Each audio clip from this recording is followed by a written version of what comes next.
Pak D, Mas-mas, Mbak-mbak, Bapak Ibu. Eyalah pasare bubrah goro-goro ana corona. Saiki buka meneh nanging kudu maskeran kabeh. Aja gemblung, aja gemblung, masker iku jogo kowe lan aku. Aja gemblung aja gemblung mas, nganggo masker sehat geger. Mbok D, Pak D, maskere dinggo ben daganganmu laris. Eyalah pasare bubrah goro-goro ana corona. Saiki buka meneh nanging kudu maskeran kabeh. Aja gemblung, aja gemblung, masker iku jogo kowe lan aku. Aja gemblung aja gemblung mas, nganggo masker sehat geger. Salam sehat. Dari 10 besar negara-negara dengan kasus terparah, satu Amerika Serikat, kedua Spanyol, Italia, Perancis, Jerman, Inggris, Turki, Cina, Rusia. Itu semuanya konsisten setelah 1,5 bulan pada masa akselerasi awal. Kemudian pada 1,5 bulan sampai 2 bulan itu mereka sampai ke puncak. Setelah di puncak sekitar 2 minggu, nah kita menurun. Tetapi bedanya, merujuk Amerika Serikat saja, hari ini yang sudah diperiksa spesimennya sejumlah 2.300.000 warga dari 330 juta penduduk mereka. Artinya hampir 1.000 satu warga diperiksa. Sementara sampai tanggal 20 April kemarin, menurut juru bicara Dr. Ahmad Yuryanto, yang diperiksa baru sekitar 43.000. Hari ini mungkin 50.000. Dari 50.000 itu, yang positif sekitar 15,4%. Sementara yang positif 15,4%, angka kematiannya di 7,8%, dan angka sembuhnya di 11%. 8,7%. Yang mau saya katakan, dengan datangnya dua jenis alat, ada 18 light cycler dari Roche, itu suatu ekstraktor RNA yang otomatis, itu bisa sehari 500 spesimen. Artinya kalau 18 itu sekitar 9.000. Kalau dua alat Magna Pure masing-masing 1.000, itu bisa sekitar 10.000 per hari. Artinya apa? Dalam sebulan ke depan, yang sampai pada masa, kita harapkan sudah sampai pada masa peak, itu akan diperiksa sekitar 300 sampai 330.000 spesimen. Nah, disitulah baru kita melihat apakah itu nanti benar-benar peak-nya. Dengan syarat PSBB ini dipatuhi. Dan saya bersyukur kemarin ada keputusan bahwa tidak boleh mudik. Karena semakin epicentrum itu dibiarkan terbuka, makin tidak bisa dikendalikan oleh daerah-daerah menuju tempat mudik.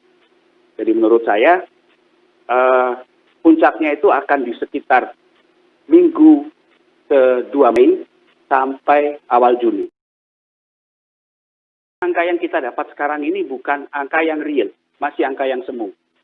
Saya setuju bahwa bukannya yang sakit makin banyak, tapi kemampuan kita untuk melakukan diagnosis itu makin akurat. Bayangkan kalau hanya 43.000 untuk 265 juta, itu kan belum mewakili apa-apa kalau secara sampel.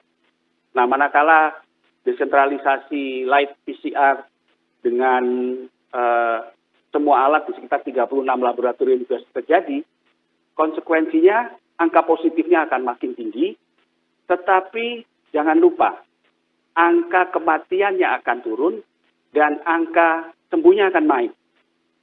Saya kembali ke Amerika lagi. Amerika itu sekarang nomor 1, tapi mereka angka spesimen yang diperiksa itu ya nomor 1 di dunia, dan kematiannya hanya 5%.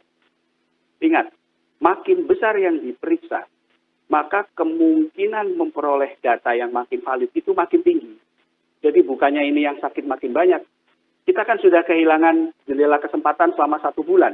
Bulan Februari, waktu oleh Pak Menteri dibilang orang Indonesia kebal dan nggak akan masuk ke Indonesia. Saya tidak akan berposisi seperti teman-teman dari UI, tapi saya berposisi melihat ke depan lah. Dengan desentralisasi RT-PCR ini, harapannya makin banyak yang bisa diketahui sebarannya. Jadi untuk tracingnya lebih cepat, pemerintah daerah untuk melakukan tindakan-tindakan PSBB lokal itu juga makin terukur, bukannya buta. Setidaknya di Jawa Tengah, di level provinsi dan beberapa kabupaten, itu niatnya sejalan kok dengan pusat. Bahkan menurut saya, pusat sedikit terlambat mengadakan alat pemeriksaan RT-PCR dengan kapasitas besar ini. Saya kehilangan waktu kira-kira sebulan.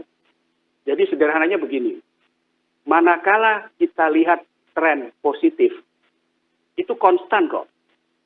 Tren kematiannya konstan di 8,6 sampai 8,8%. Tren sembuhnya yang terus naik.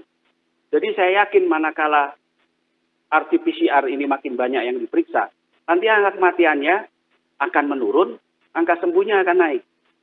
Perhitungan saya, angka yang positif itu di sekitar 73% dari semua yang diperiksa. Sementara dari semua yang diperiksa dan positif itu, angka kematiannya di sekitar 8,5 sampai 9%. Nah, angka sembuhnya sampai hari ini baru 11%. Tapi ingat ada 73% positif yang dengan gejala ringan atau tanpa gejala. Jadi konsekuensinya apa? Pemerintah itu satu fokus pada yang sekitar 8-9% yang sakit berat. Nah, itu yang harus disediakan rumah sakit khusus supaya tidak menulari yang lain dan tidak menulari para tenaga medisnya. Yang sekitar 11-12% yang sedang, itu yang kita asumsikan pasti sembuh. Sisanya yang 73%, itu yang kita sediakan karantina bisa di hotel, bisa di asrama, bisa di balai diklat, bisa di kompleks militer, bisa juga di rumah-rumah dinas. Jadi itu adalah orang sekitar 71% dari yang positif yang bisa merawat dirinya secara mandiri, tetapi di karantina di satu tempat khusus. Dengan dilarangnya mudik dari Jakarta, itu saya yakin mayoritas akan terhambat. Nah, yang bandel-bandel itu taruhlah masih bisa lolos. Itu tidak akan signifikan sepanjang mereka melapor kepada pemerintah setempat, pada RT, RW, kepada lurah, supaya bisa di-tracing. Karena manakala mereka datang dari epicentrum, Jakarta, Bodetabek, Bandung, Surabaya, mereka nanti akan diperlakukan sebagai orang dalam pengawasan. Nah, kalau itu saja yang mereka lakukan, tentu ini menjadi beban tambahan bagi teman-teman di puskesmas dan dinas kesehatan. Itu tidak akan menambah risiko yang masif untuk penambahan yang positif. Jadi pertama, siapkan sekitar 8-9% dari jumlah yang saya hitung. Di Jawa Tengah sekitar 290-an. Itu tempat tidur untuk merawat yang critically ill. Critically ill itu adalah orang dengan usia di atas 50, dengan penyakit-penyakit penyerta penyakit paru obstruktif menaun, diabetes, hipertensi, dan juga penyakit-penyakit alergi, serta perokok. Nah, kalau itu sudah disiapkan perawatannya, insya Allah fatalitas atau kematian nggak akan tambah. Nah, yang sakit sedang, itu dirawat di semua rumah sakit milik provinsi dan kabupaten. Jumlahnya saya hitung nanti akan sekitar 1 bulan ini tambah 300-an. Kalau itu sudah disediakan, APD sudah sangat lengkap. Kemudian untuk RT-PCR itu ada satu tabung yang namanya VTM, Viral Transport Medium. Jadi kecil gini untuk menempatkan sampel dari swabnya. Reagen kitnya cukup, alatnya beroperasi dengan akurat, jadi dalam 1 bulan bisa 15.000. Datanya cepat, maka pemerintah daerah manakala ada yang positif, itu mereka bisa tahu sampai kepada nama, alamat, telepon, sampai pada bagian kakaknya sehingga bisa dikarantina. Saya tidak akan berdebat soal bagaimana PSBB, tapi manakala ada yang positif, tindakan-tindakan untuk mengkarantina, melakukan tracing, melakukan containment atas infeksi itu yang paling penting. Jangan lupa, Jepang itu melakukan hal yang cepat, hanya menyisihkan yang sekitar 10% dari orang-orang dengan risiko tinggi itu. Makanya angka kematian Jepang rendah. Lalu apa bedanya dengan kita? Ya, dengan segala hormat saya, kita sudah kehilangan 1 bulan. Tapi melihat ke depan, ya semua yang dibutuhkan oleh tenaga medis berupa APD, kemudian alat-alat deteksi, RT-PCR, reagen kit, PPM, itu wajib hukumnya disediakan oleh pemerintah. Problemnya adalah apakah pemerintah kabupaten kota mempunyai keinginan yang keras yang sama tingginya dengan pemerintah provinsi, dalam hal ini di Jawa Tengah. Terima kasih sudah menonton videonya. Jangan lupa